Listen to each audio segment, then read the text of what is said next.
application review, business review, investment, lifestyle, social politic.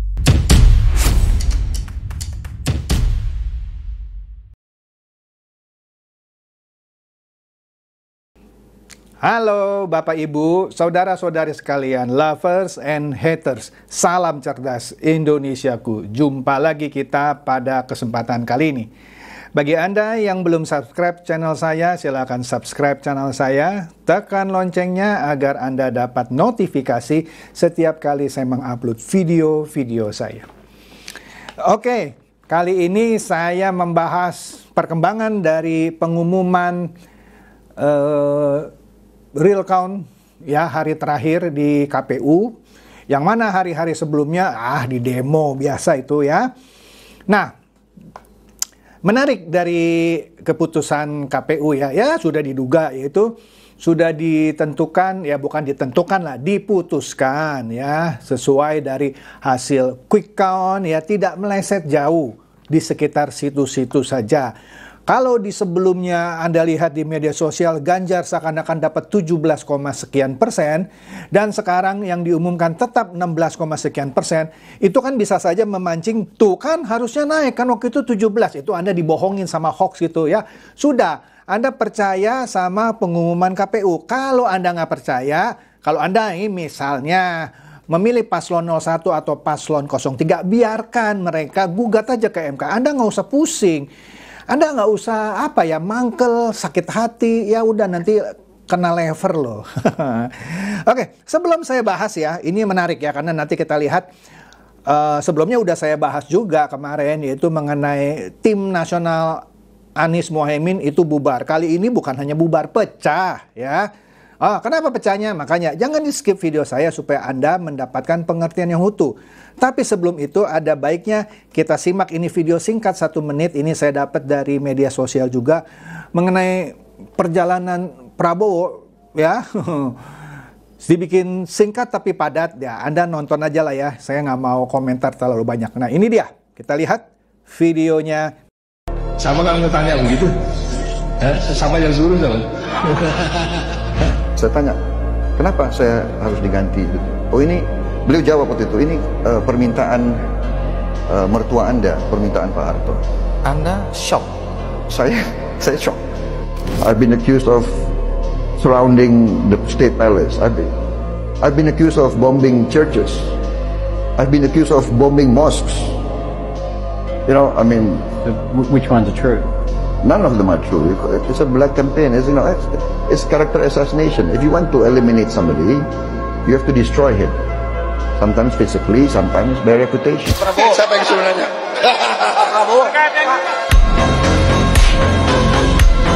Penganugerahan kenaikan pangkat secara istimewa berupa Jenderal TNI Kehormatan kepada Bapak Prabowo Subianto. Singkat, padat, jelas ya. Jadi kalau ada orang yang dulu nyinyir, suka menghina, alah itu Prabowo sudah 3 kali kalah. Pertama kali ketika jadi wapresnya Mega kalah. Ketika melawan Pak Jokowi, ketika dia berpasangan dengan Pak Hatta Rajasa kalah. Ketika dia berpasangan lagi dengan Sandiaga Uno kalah. Ini masa mau kalah yang keempat kali? Lu nggak tahu ya. Thomas Alva Edison ya ketika menciptakan lampu pijar, ya 100 kali, ya kira-kira 100 kali gagal. Kalau dia putus asa, ya nggak ada tuh yang namanya lampu pijar, ya. Tapi karena kegigihan seorang Thomas Alva Edison, ditemukanlah lampu pijar. Anda tahu KFC, saya bukan promosi ya, Kentucky Fried Chicken, ya. Itu kan terkenal, yang kakek-kakek tua itu namanya Colonel Sanders ya. Singkat cerita, setelah dia pensiun, ya dia harus cari makan terus kan. Dia pinter masak lah. Dia menawarkan orang kerjasama jualan ayam gorengnya. Diketawain, dia coba sana, coba sini, ditolak. Sampai akhirnya dia ketemu orang yang mau bekerja sama-sama dia. Akhirnya mendunia itu, Kentucky Fried Chicken. Masih banyak lagi contoh-contoh orang yang tidak pernah putus asa, terus berusaha sampai titik darah penghabisan. Bukan titik darah penghasilan ya. Siapa lagi? Abraham Lincoln. Iya kan? Bahkan Donald Trump itu sebelum jadi presiden udah berkali-kali kalah juga. Jadi nggak usah ngeledekin orang. Nah sekarang Anda yang gigit jari gitu ya, ada yang suka nyinyir gitu ya. Terus masih alasan lagi, itu kan karena curang, blablabla. Capek deh, oke? Ya itu ya tadi ya sejarah singkat Prabowo Subianto yang ternyata ketika dia tanya Habibie bilang itu mertua Anda yang suruh copot. Tapi terakhir Habibie mengkoreksi, adalah video terpisah ya. Bukan, ada negara superpower yang minta Anda untuk dipecat diganti. Tapi nggak usah dibahas itulah ya. Nah kita lihat nih. Kemarin pengumuman terakhir, ya final lah ya dari KPU, sah bahwa Prabowo Gibran ditetapkan sebagai Presiden dan Wakil Presiden Republik Indonesia 2024 sampai 2029. Total suaranya 96.214.691. Jadi sekitar 58,59. Bagus ya, 58,59%. Jadi inilah total suara terbesar dalam pemilihan umum manapun di dunia. Joe Biden pun cuma dapat 80 jutaan. Pak Jokowi waktu itu berapa ya? Sekitar 70 juta lebih lah, saya lupa. Pokoknya inilah perolehan suara terbesar sepanjang sejarah Pilpres di dunia. Anda boleh cek dah ya. Lanjut. Jadi gatel nih. Nah ini ya, sah bos ya, sah nih, sah. Oke, nah ini kecil ya, mungkin tidak terbaca, tapi intinya yang saya mau tunjukkan, paslon 01 itu yang paling kiri ya, orange tuh ya, itu cuman menang di Aceh dan Sumatera Barat ya. Pak Prabowo dan Gibran menang di 36 dari 38 provinsi. Ganjar Mahfud gigit jari, satu provinsi pun tidak ada yang menang. Bahkan di kandang bantengnya Jawa Tengah maupun di Bali ya. Nggak usah saya bacain dah detailnya ya. Oke. Lanjut. Dari hasil pengumuman terakhir itu ternyata P3 dan PSI tidak lolos ya. Ya PSI mungkin berjuang lagi lah ya tahun 2009, tapi kasihan juga P3 ya. Nggak tahu ya, mungkin apakah dia mendukung Ganjar Mahfud gitu ya. Jadi para pendukungnya juga nggak mau kasih suara ke P3. Ya nggak tahu saya ya. Jadi nanti P3 tuh nggak akan ada di DPR. Nggak akan ada. Dia mau jadi partai oposisi pun nggak bisa. Orang nggak ada kok di DPR. Oke ya. Nah, nantilah saya akan ini lagi. Jadi yang saya dengar P3 akan menggugat hasil perhitungan final dari KPU karena dia tidak masuk ya. Tapi itu sih boleh-boleh aja ya. Saya nggak tahu apakah dia akan ikut menggugat MK atas kemenangan Prabowo Gibran, saya nggak tahu. Tapi yang saya dengar dia hanya mau menggugat kekalahan dia tidak masuk ke Senayan. Nah, menariknya ini dari kubu 01, dari ya timnya Anies dan Caimin, yaitu Partai Nasdem, secara mengejutkan, dan ini perlu angkat topik kita. Di sini kita lihat di Detik News ya. Ini berita ya pada malam itu juga ya. Nasdem terima hasil Pilpres. Terima loh dia. Walaupun sebelumnya mau hak angket gini-gini, walaupun wakil ketua umumnya sudah bilang, ya suruh PDIP aja, atau PDIP mana tuh yang mau ini gitu kan. Kalau mau hak angket keluar aja dari kabinet semuanya menterinya. Masa lu mau menjatuhkan pemerintah sendiri padahal lu ada di pemerintahan. Jadi kelihatannya waketumnya nih yang suaranya jadi dengar gitu ya, ketimbang sekjennya yang mau ngumpulin sekjen-sekjen PKS maupun PKB ngomongin hak angket. Kalau PDIP tidak mau maju dulu. Oke. Nah di sini Nasdem terima hasil Pilpres, malah ucapkan selamat ke Prabowo Gibran. Begini dong ya. Jadi kalau mereka bilang kita tunggu ininya, hasil finalnya sudah diumumkan, ya oke, menanglah, kita terima dan mereka ucapkan selamat. Begitu baru gentle ya. Nah di sini CNN juga menegaskan, Surya Paloh bilang Nasdem terima hasil pemilu 2024, selamat Prabowo Gibran. Oke? Gitu ya. Nah, tapi Anies Baswedan dan Caimin ya, pokoknya dia memberikan pernyataan dia nggak terima gitu. Padahal kan Burhanuddin Muhtadi sebelumnya sudah pernah bilang ya di video saya sebelumnya, Anies Baswedan sebelumnya adalah bos dia di suatu lembaga survei. Burhanuddin bilang, Anies itu tahu kalau quick count itu sudah sahih, ya. Masa dia bekas direktur suatu lembaga survei sekarang pura-pura nggak tahu? Dia juga kan yang bilang, kalau nggak percaya quick count jangan periksa darah. Lain kali kalau Anda sakit, karena quick count itu seperti ngambil sampel, ya, sedikit saja dari 800.000 lebih TPS seluruh Indonesia, seperti orang ngecek darah cuman ngambil sebagian daripada sedot seluruh darahnya, ya. Tapi sekarang pura-pura blow on gitu, ya. Dia nggak terima, mau ngajuin ke MK, oke, kumpulin aja bukti-buktinya, kan katanya sudah ada 1.000 pengacara, ya kita lihat. Nah, jadi di sini yang dari berita dari Kompas sepertinya Muhaimin. Karena Muhaimin ini selain sebagai wapresnya Anies Baswedan, dia ketua umum PKB. Kalau Nasdem kan sudah bilang dia terima dan ucapkan selamat. Jadi kelihatannya Nasdem tidak akan jadi motor di koalisi perubahan. Nah, nggak tahu nih ya, PKB benar-benar mau jadi motor untuk melakukan gugatan atau bahkan hak angket, kita nggak tahu karena belum disebut di sini. Yang disebut cuman gugatan ke MK. Ya boleh, karena memang undang-undangnya memperbolehkan orang menggugat ke MK selama dia punya bukti. Nah, kita lihat nih, catat ya, terakhir MK akan ketuk palu tanggal 5 bulan depan. Jadi kira-kira berapa? 2 mingguan ya. Nah, kita lihat ya. Oke, jadi PKB nih ya yang mau ajukan gugatan, ya oke lah. Tapi di sini nggak disebut-sebut PKS ya, apa karena belum diberitakan ya? Oke.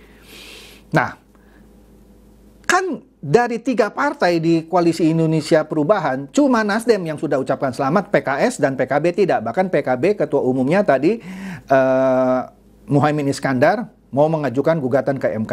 Nah, di sini diliput tandem respon Surya Paloh soal Timnas Amin akan gugat hasil Pilpres ke MK. Intinya dia bilang ya monggo-monggo aja untuk mendapatkan apa ya, ya mungkin kepuasan atau kejelasan bla bla bla lah. Seakan-akan ya lu kalau mau tetap maju gugat ke MK, lu gugat aja. Jangan kata lain, walaupun nggak disebut berita ini Nasdem gini, ya udah lu maju aja ya. Kasarnya walaupun nggak disebut ya, gue udah ucapin selamat kok, gue udah terima. Emang enak ya. Oke. Nah, oleh karena sikap dari Nasdem yang menerima hasil Pilpres dan sudah mengucapkan selamat kepada Pak Prabowo Gibran, di sini CNN memberitakan, ya ini kemarin siang ini beritanya, relawan turunkan bendera Nasdem di markas Timnas Amin. Karena relawan ini kesel nih, kok Nasdem terima ini keputusan KPU dan ucapin selamat pula ke Prabowo Gibran. Makanya kesel tuh relawannya, dia turunkan bendera Nasdem di markas Tim Nasional Amin.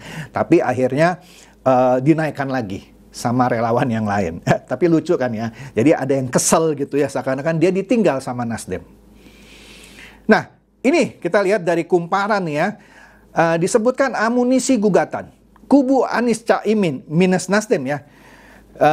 Dia akan mengajukan saksi kepala desa, aparat penegak hukum. Nah, ini lucu ya, siapa aparat penegak hukumnya?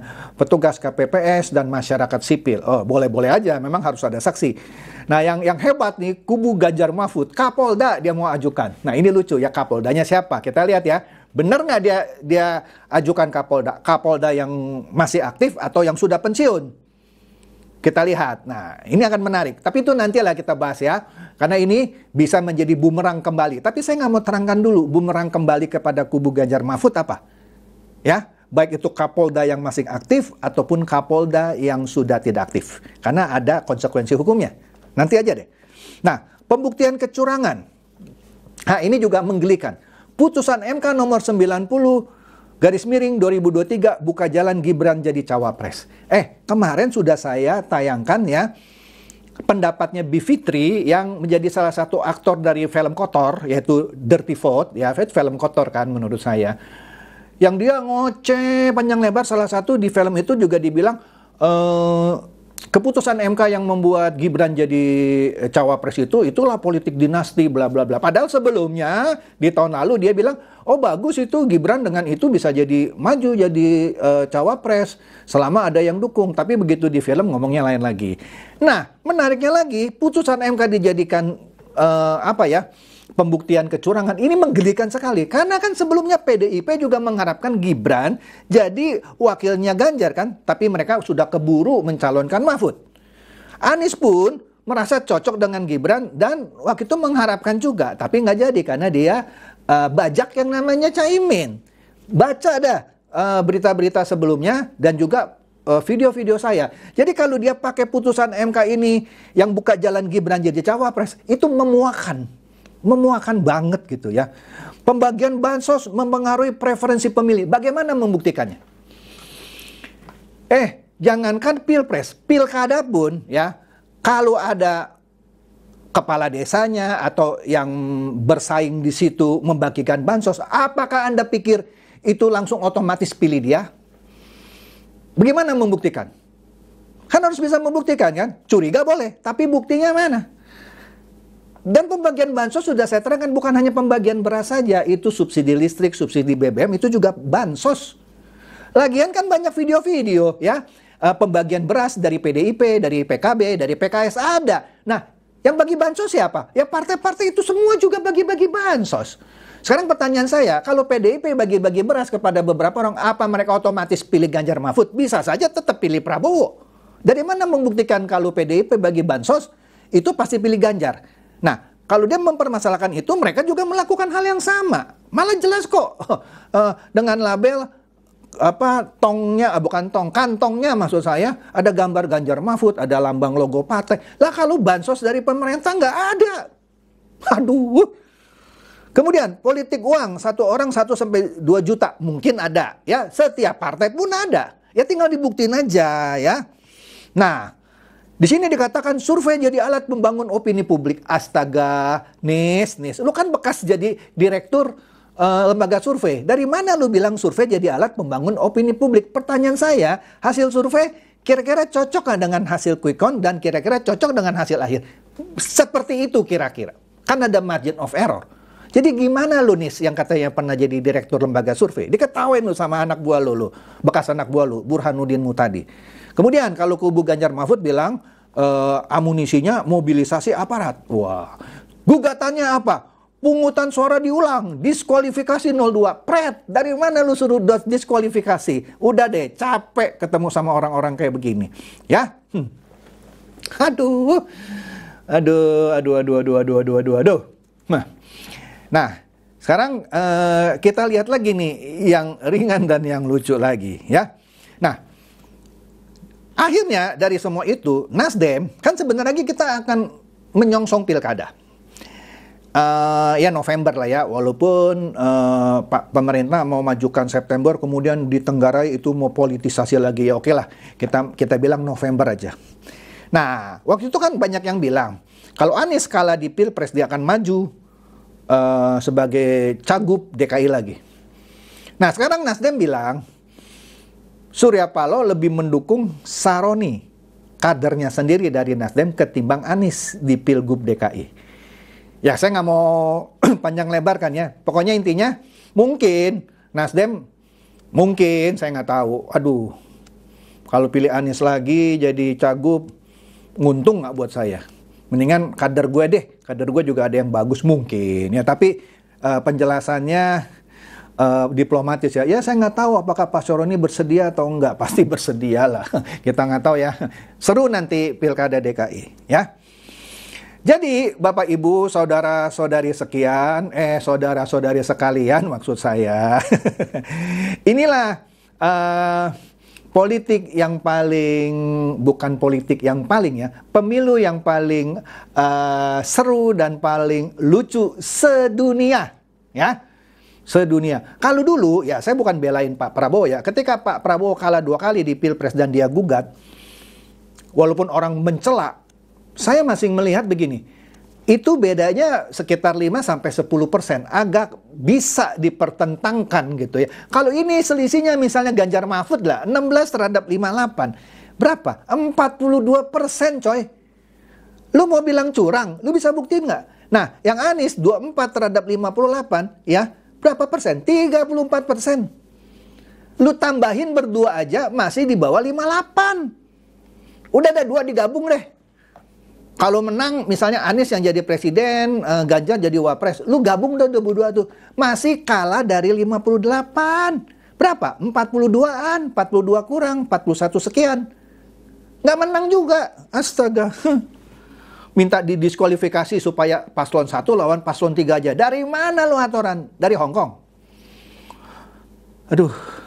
Itu saja deh dari saya. Semoga ini mencerdaskan dan mencerahkan Anda semua. Silakan share video saya ini kepada teman-teman, sahabat, atau kerabat supaya mereka tambah cerdas dan tercerahkan.